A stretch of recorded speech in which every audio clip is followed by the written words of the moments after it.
आगे बढ़ते हैं। कांग्रेस लीडर दिग्विजय सिंह का बड़ा बयान सामने आया है। कांग्रेस 130 से ज्यादा सीटें जीतेगी तो बीजेपी झूठ बोलती है। दिग्विजय सिंह ने यह बड़ा बयान दिया। उन्होंने ये भी कहा कि ज्योतिरादित्य सिंधिया की तरह हमारे पास कोई गद्दार नहीं, यानी ज्योतिरादित्य सिंधिया पर दिग्विजय सिंह ने निशाना साधा। हमारे पास कोई गद्दार नहीं है और हम मुकम्मल अक्सरियत के साथ मध्य प्रदेश में सरकार बना रहे हैं। तो वहीं दूसरी तरफ अगर एग्जिट पोल की बात की जाए तो एग्जिट पोल बिल्कुल अलग है। एग्जिट पोल में जो मध्य प्रदेश में बढ़त है वो बीजेपी को देखने की मिल रही है।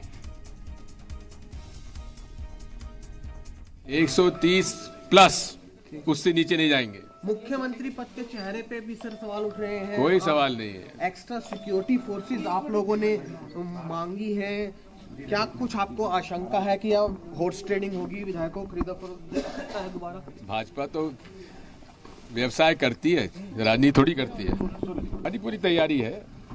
अब हमारे पास कोई सिंधिया नहीं बचा, इसलिए कोई गद्दार नहीं है।